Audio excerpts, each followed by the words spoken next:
You're listening to the Hollister My Ostomy podcast.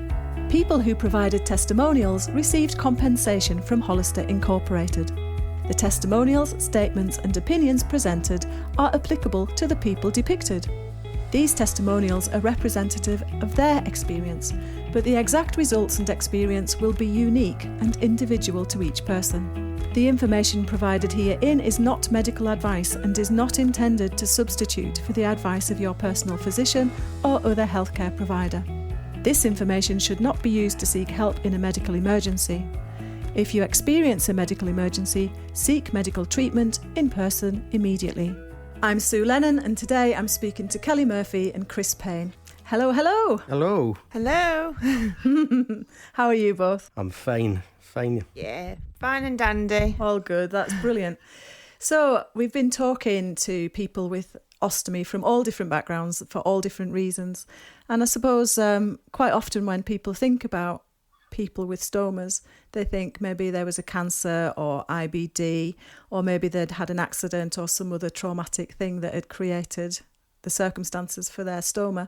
But you two come with quite a different story and a story that you share in some ways. So I thought it would be quite nice to start with kind of a concise picture of how you ended up with your stomas.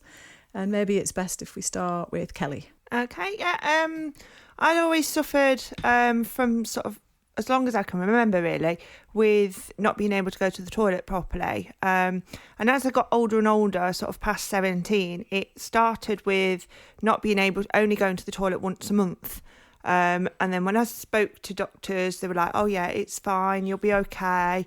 When you had a baby, everything, it'll sort itself out. And then, of course, when I had my first son, he didn't sort it out. It made the problem worse. So then I'd bleed from the back passage, which I was told it was hemorrhoids.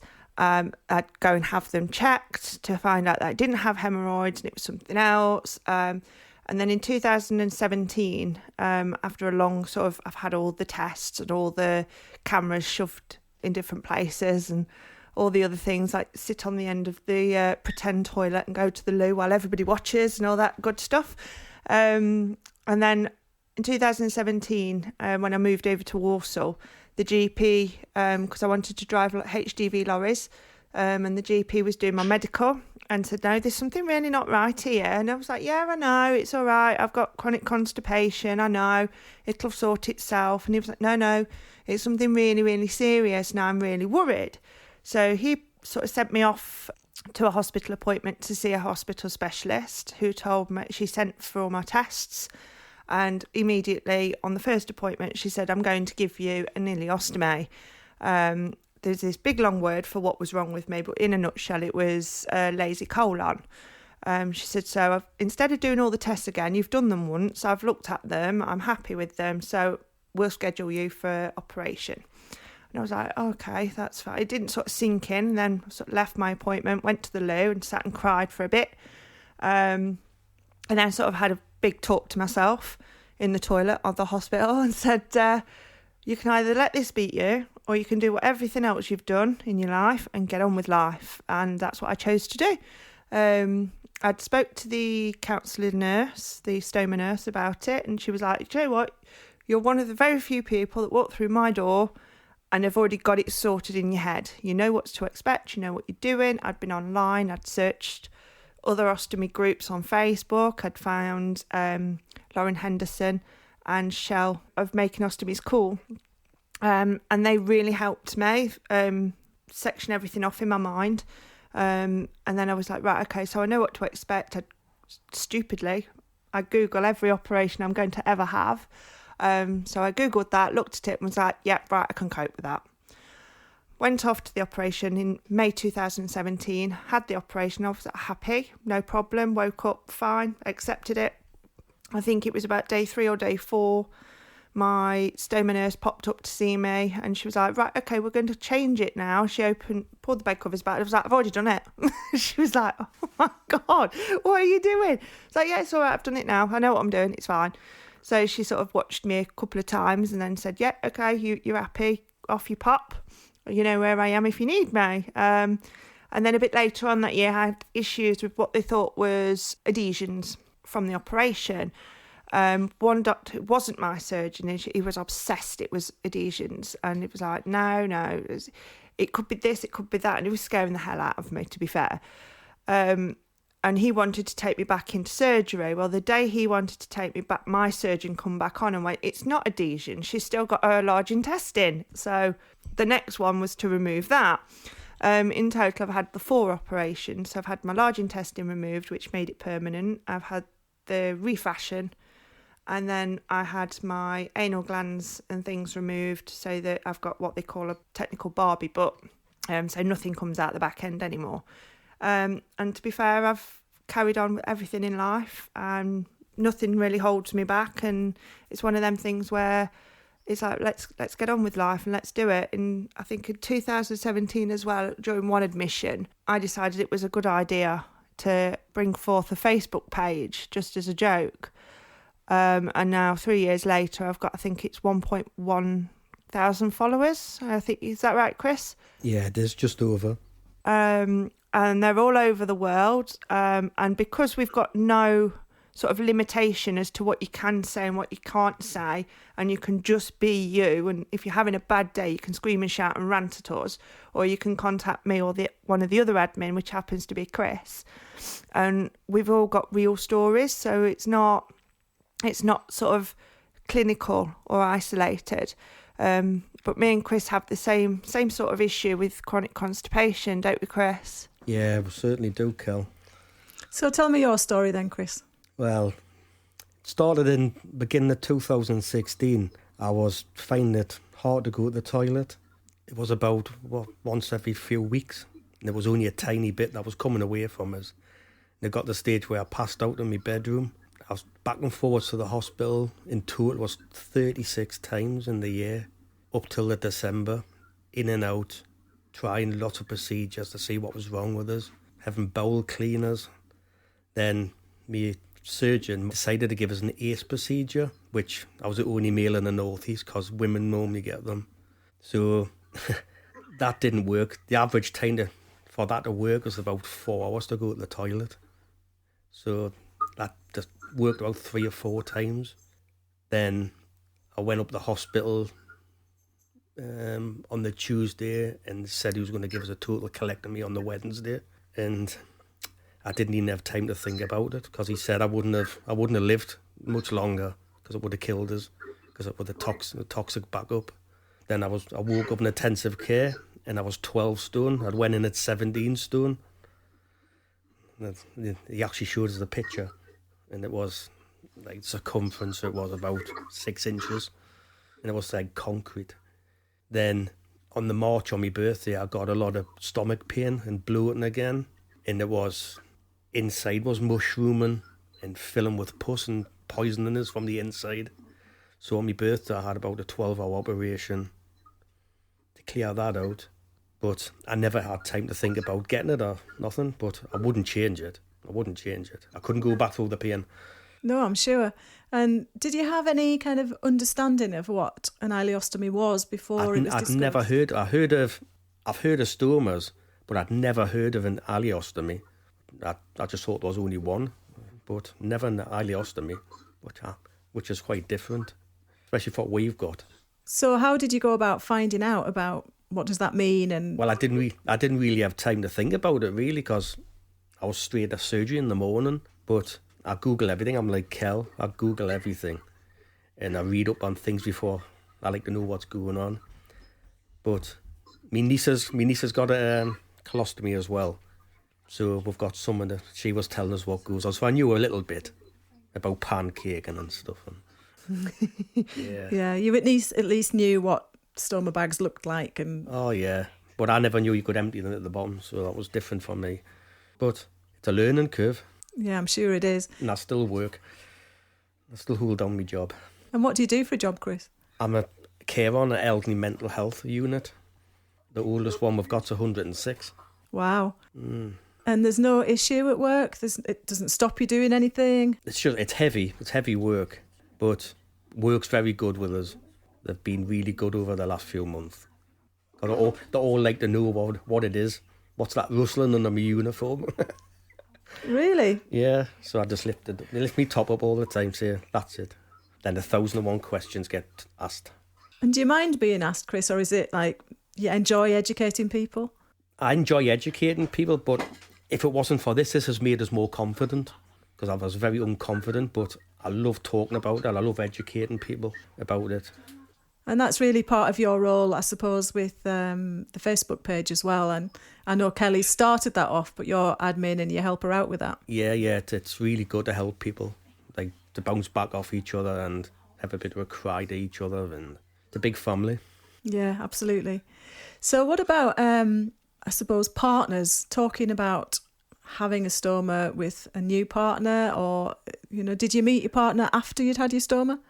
Well, I separated from my wife, not November, the November before. She'd put up with us for too long, 20 years. Then I met my new partner, and she knew from day one, because I worked with her. So that was my old job. So she knows exactly about it. She's just putting up all my illnesses now, because once you have this, it's just one illness after another. But it's just more for us to love. But you've had quite a long kind of healthcare story separate to your constipation, haven't you, Chris? Yeah, since I'm 47 coming up. When I was 29, I had a massive stroke. I tore the vein off my brain, lifted my daughter out of bed. Crikey. Then I was on a Zimmer frame till about 4 years ago, in walking stick about 4 years ago, and I got myself off that. Then I've just had serious illnesses. but that's life. It's been a heck of a healthcare journey for you though, Chris. Kelly, I'm thinking specifically about the constipation now. Is there any family background? Are there any other people that have suffered similarly to you in your family? I was told by my surgeon that it is 99% possible for it to be within the family. And then after I sort of had my consultation with the surgeon and said, right, okay, I sort of went back to my mum and said, right, this is what's going to happen. This is what I've got. What do you know? And all my life, my mum's, she's been very the same as me, really. She couldn't go to the toilet, or she used to sit there for a long, long time and then complain how painful it was. But with it being sort of a mother thing, they're a bit set in their ways and don't really mention anything, don't really talk about anything. And then eventually, when she sort of let it sort of dissolve into her mind that her daughter is going to end up with an ileostomy bag, she sort of spoke to me a bit more about it and was like, right, okay, tell me what the symptoms are. And the more I said and the more I spoke, the more she was like, yeah, okay, that's the same here. And yeah, okay. And then all my other aunties, I've got 4 other aunties who all incidentally have the same issue. But yeah, there is a big stigma and attached to it, which I think on my Facebook page particularly, I want to try and poke that stigma and push it all the way to the edge and make people think that, no, actually, there's no reason to think like that. And if there is a problem, go and sort it. Yeah, absolutely. And there's something about giving people permission to have those conversations, isn't there? Yeah. I remember a little while back, some years back now probably, there was a campaign where it said, don't die of embarrassment. And it was all to do with that stigma about your bottom and you don't want anybody poking around down there. We're terribly private. And I'm hoping that, we're breaking down those barriers by amazing people like you two speaking out and having Facebook pages and offering support. And I've obviously had a look at your Facebook page, and the amount of kind of chit-chat and people being sad and people being supported, and it's just incredible, really, the community sense of kind of real life. Yeah, it was, when I set it up, my biggest issue before I had mine was what comes out of it. What's it going to look like? Is it going to look like actual poo, or what does it look like? And I don't know with Chris, was it a big thing for you about what came out of it? I know you had sort of dealings with a colostomy. Yeah. But with the ileostomy, did you have sort of issues about or thoughts about what it was going to look like or smell like? I knew it was going to be very different and runny Yeah. But I never knew it was going to be like the textures and the smells and the Different rainbow colours. oh yeah, ooh, look at that one. So what about family life, Kelly? I'm thinking about, talking to your kids about having a stoma, or about diet, feeding everybody and knowing you've got dietary restrictions. Yeah, I was quite open from the start with my kids, never hid it from them. When I came back from hospital, they were, one of my middle son particularly, is 10 now. He was quite anxious about the fact that mummy's going for a big operation and she might die and she might not come back. So he had this massive anxiety over it, which we eventually sought some counselling for him. Because no amount of me saying, look, I'm going to be okay, there's nothing going, I'm not going to die, I'll be fine, it just wouldn't set with him. So we had a lot of chats with counsellors, and his school helped as well. And then on the day when he realised that he could actually talk to me on the phone, he was like, okay then, mummy's fine, that's okay. But I was quite open and honest with them from the start. I showed them the pretend stoma that the stoma nurses send you, all the information. We sat and read. But then when I came home, particularly my daughter, who's 9, she was like, right, can I have a look, Mum? And I was like, yeah, of course you can. So they'd come and sit in the bathroom with me, and they'd get all my ostomy care kit out, and she would literally help me change my bag, and she'd pass me things, and she was, then in came the other son, and everybody else came. I was like, oh, what's that? But now it's like, it's a normal thing now. I remember the first time I took the kids swimming after my op. It was a school holiday, and a lot of their friends from school were in the pool, and they'd known that mummy had gone for an operation, and that Dylan and Mason's mum had gone to hospital, but she was okay. But they didn't know why. So when they'd see me in my swimming costume, because of course I don't hide the fact of my stoma, it hangs out under my clothes. I wear belly tops or short tops and bikinis. I really don't mind if it's shown or hidden. I don't mind. It's not a thing for me. And the kids were like, well, what is that attached to your mum's stomach? And my kids, it really made me proud that day, because they all sort of sat, and they're all different age groups, with all their friends in the pool going, well, that's because my mum can't poo. So where you poo from your bum, my mum poos from her stomach into that bag. And I was sat there listening to them, and I was like, oh my God, they sound like real professionals. My kids were the same. Yeah, they really knew what they were talking about, and really, really made me proud that day. So what about you, Chris? Is it the same for you? You were open with your kids from the start? Very open. So within the first week I got out, my youngest daughter was about 12, 11, when I had it done, and she changed the bag for us straight away, because she just watched me, and she just said, oh, I'll never go to that, because she's quite gory, she likes stuff like that. But I just wish my daughters would eat properly, because my youngest, she's 16 now, she suffers the odd time with a really like constipation, and I don't want her to have this if she can watch what she's doing at her age. But they're so forward about it, they're not bothered. They love educating their friends about it. Yeah. Thinking about at the beginning of your stories when you were struggling with constipation, I know, Kelly, you said you only went to the toilet once a month, and that must have been agony. And like the anticipation of needing to go to the toilet must have been mega stressful. Scared the living bejesus out of me. I'd spend the whole month anxious about the fact that at some point in that month I was going to need to go to the toilet. And there's occasions where I'd use a lot of laxatives to try and make the process a bit easier, but they didn't work because my colon didn't work. The laxatives just didn't do anything. They'd absorb all the water, and that was that. But they didn't do anything else. The amount of times that I'd been into the hospital for different procedures to find out what was wrong with me, the sort of stuff that the hospital gives you to clear you out never cleared me out, never even gave me wind. It didn't do a thing. So of course, when I went to have the camera put in, they actually could only get the camera in 3mm and no further, because they couldn't see where it was going. So they aborted that, but they did that 3 times before and aborted each time. But no, the actual anticipation of needing to go to the toilet was horrific.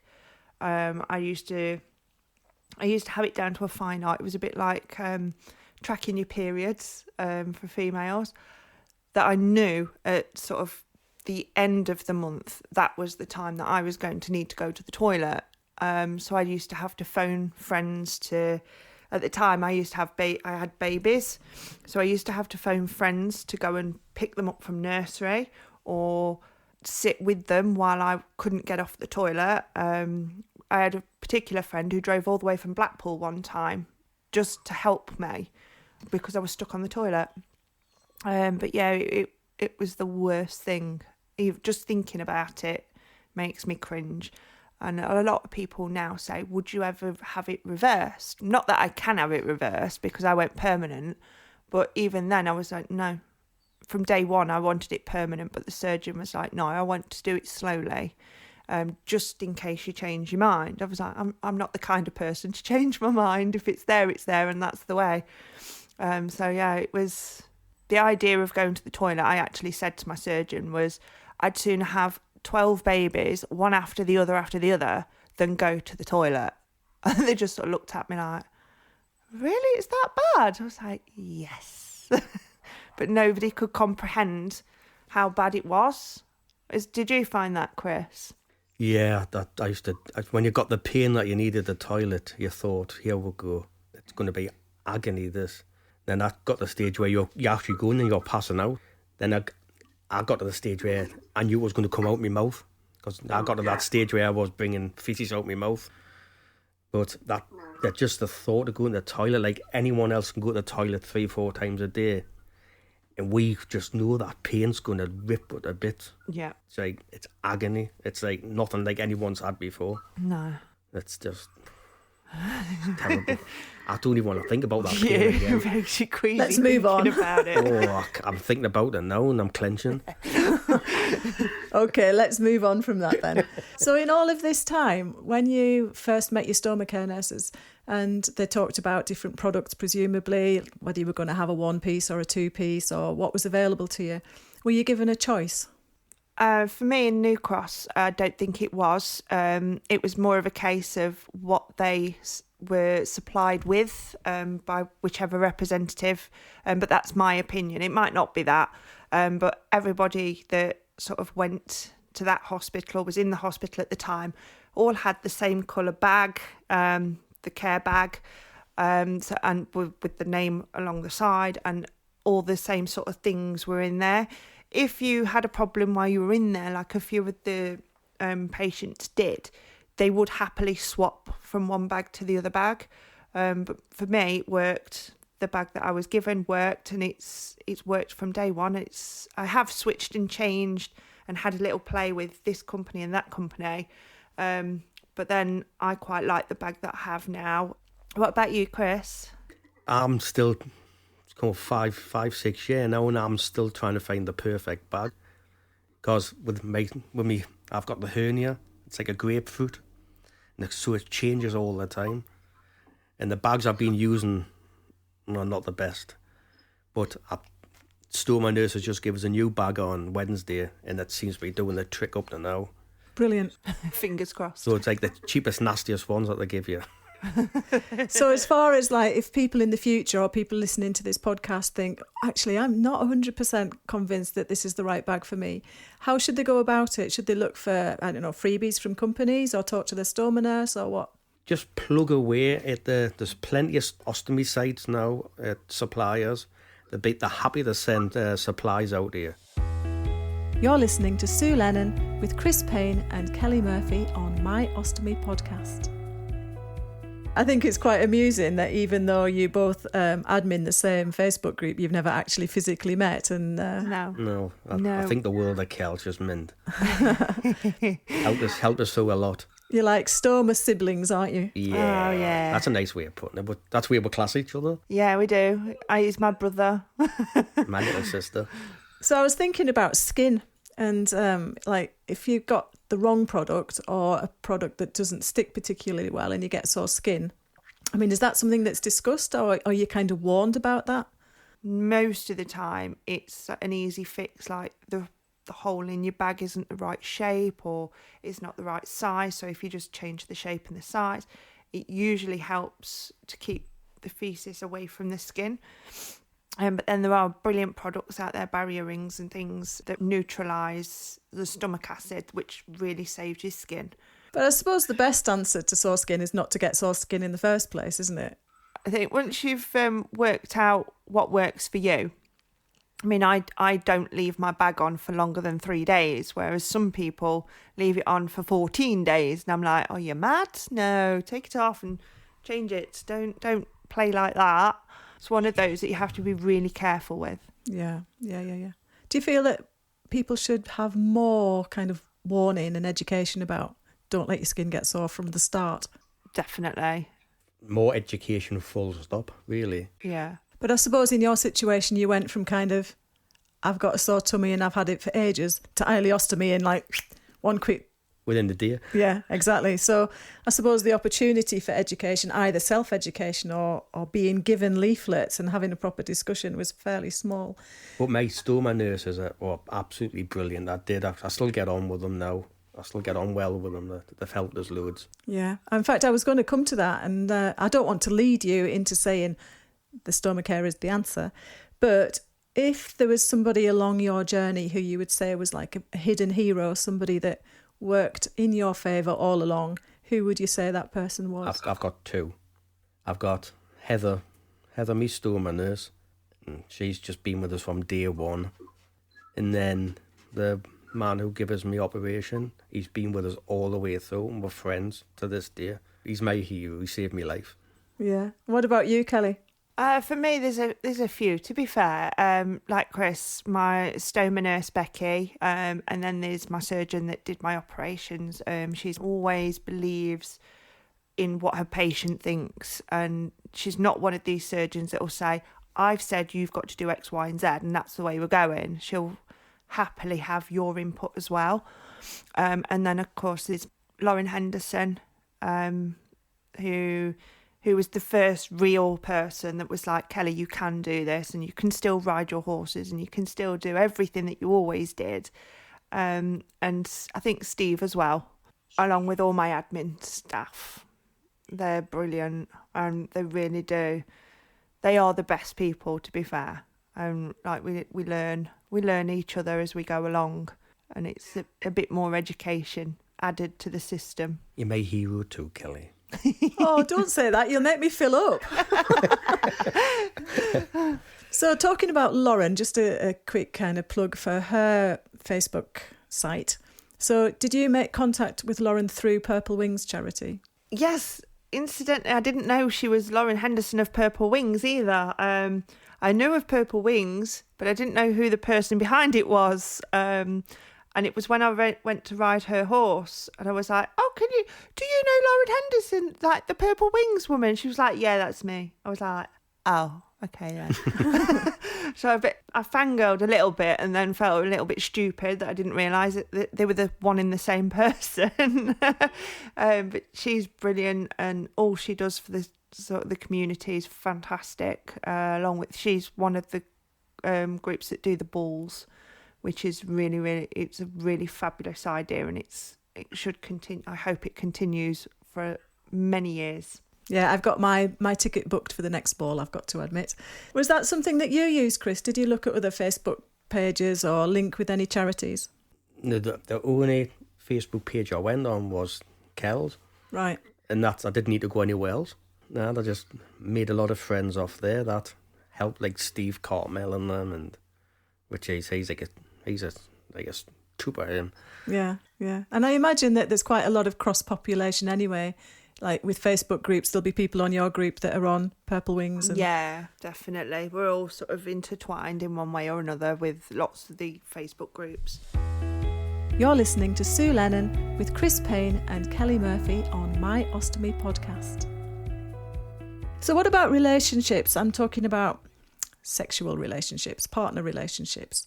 Has that changed in any way, or is there anything that you do differently if you know you're going to be lovemaking? Or No, nothing's changed for me. Everything's still the exact same. My partner's not bothered. Mind you, he's been there from day one. He's had more than a bit of poo on his finger, so it's not a problem for him. We've never had the scary thought of a bag exploding or coming off. That's never sort of happened, or sort of... Look at you. Has that been for you, Chris? Yeah. Oh dear. It's really how to get close to your partner. How did that go? No, just got up and had a shower. I was mortified. Oh, bless you. It hasn't happened since. Oh, good. Good. I think there's a lot of how your partner reacts as to what happens next, really, and how you feel about the next time, isn't there? Yeah, definitely. My partner's just not... He's not bothered. He's a case of, well, if it happens, it happens. We just carry on. And there's been more than once that I've woke him up in the middle of the night because my bag's popped and it's leaked all over the bedding. So I've had to find the bag that's come off and then find all my ostomy care that needs to be sorted so that I can clean myself up. It's often been a 3 a.m. shower. So in terms of, do you do anything in terms of preparing your bag, emptying your bag, changing your bag? Yeah, I make sure I have a fresh bag on. Then I put extra bananas on. And that seems to have worked up to now. Seems to have worked.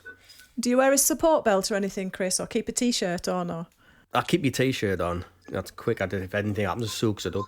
what about you, Kelly? Do you do anything different? The only thing I do is make sure I've got an empty bag.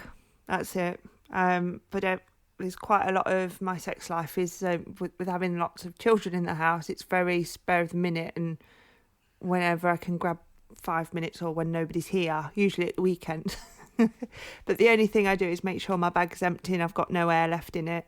I don't wear anything particular. I don't have the intimacy. I have the intimacy bags, but I don't use them. I don't see the point of them. And I don't wear a belt to cover it. It's just there. It's part of me, and I just get on with it. And my other half's not bothered in the slightest about it. So have you had babies since your ostomy, Kelly? No, I'm now sterilised. All right, okay. Thank God. So I was interested in when you said before about they gave you your stoma and then they go back later and take your colon away just in case you change your mind. Was that the same for you, Chris? No, I had the chance last year when I had my hernia operation that he could resite my stoma. Okay. Or try and connect it again. I don't want that. I couldn't cope with that in case this happened again. Okay. I couldn't cope with that again. So they were talking about reciting it because of your hernia? Yeah, but he said the likelihood of it happening again is probably 95% it'll happen on that side as well. Now, the hernia operation only lasted 2 months. Right. And it's back again. They could never connect you back to your colon because you had a total colectomy from the start. Nah, he said there's only about, behind me rectum, there's only about an inch left behind me rectum now, so he couldn't do it anywhere. Okay. I'm just wondering about identity after having a stoma and whether it changes how you view yourself as a man or as a woman. Is that something that you've experienced? It knocked my confidence because I always went from being... I had a lovely shaped stomach, and then I went from like a funny thing with this bag of poo hanging off us. It's quite makes you feel like not manly. Right. But then other days I'm proud of it. Yeah. But most days I just it does knock your confidence. And have you done anything to address that, Chris? And I've never been swimming because I don't want to show that because it's not. And that's like someone Kelly goes swimming all the time. Nah, I've never done it because it just knocks me confidence. Like I'll always try and keep a top on because it's not. Even though I'm proud of it, if you know what I mean, I'm proud of it. Yeah. I think with you, Chris, as well, it's your confidence has been a long journey, hasn't it? A long, slow journey. From when I met Chris, he was very inactive in a way on the Facebook group, and where he'd only talk to me in my inbox, and then eventually he started talking a bit more and showing a few more photos and just being the Chris that I know and love. And then I asked him to be the admin because he was a man and I needed a man admin. And so, in terms of the group, do you tend to talk to the other men, or do other men direct questions at you, Chris? Everyone talks to us. It's like you kind of just focus on just one, but I do get a lot of inboxes off the men. Yeah. But everyone's equal, really, on the like responses. Yeah, and do other men describe the same thing? Because I think quite often healthcare professionals consider that body image issues belong to women more than they do to men. Yeah, that's well hidden. Men do have like body dysmorphia through it. Just think it's a woman's thing, but it's not. It's like... No, it definitely isn't. I've got a friend who lives just up the street. He's in his 60s, and I only found out last year he had an ileostomy. He's had it for 8 years, and he hasn't told anyone apart from his wife and his kids. He's embarrassed. And I was telling him, don't be embarrassed, it's you. Then I'm thinking to myself, well, where am I getting this confidence from to tell him? But I'm hiding myself sometimes. But I better give him advice. I am taking it. But Chris, I think that your confidence probably has grown, because here you are talking to a complete stranger about really personal things. So Kelly, what about femininity? Is that something that you discuss or that others discuss with you? For me, it's a case when they ask advice from me regarding their sex lives, or how am I more of a woman? The first steps that I always sort of ask people to do, talk to me privately, away from the group, where nobody else can have an input, and just tell me what you feel and why you feel that way, and we'll go from there. And there are lots of people, I think on my wall particularly, it exploded about 2 years ago it's called the bag wall. And it's where people were starting, and these were very unconfident people, taking photographs of their bag out. And it just went mental, didn't it, Chris? It's actually pinned onto the top of my page. Those people just adding to that we didn't expect to. Yeah, it just really exploded. So we got loads and loads of men and women all like, this is us.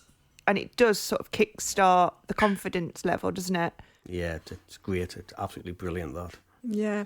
So talking about like moving forward post ostomy, I know both of you have said you would never go back and that you live full normal lives. You go to work, you've got kids, you've got families, you're busy.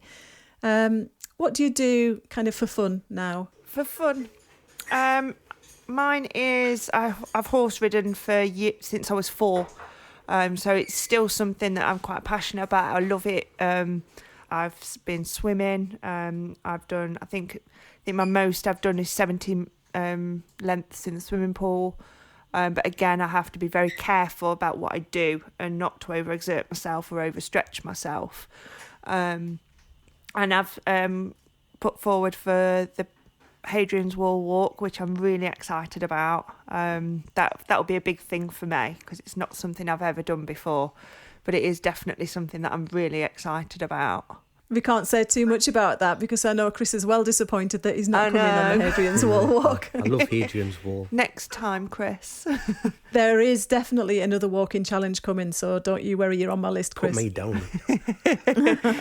Because walking's really your thing, isn't it, Chris? Yeah, I love me walking, yeah. I've had to knock it on the head the last few months for being really bad. Yeah. But I was averaging about 12, 15 mile walking at work. Wow.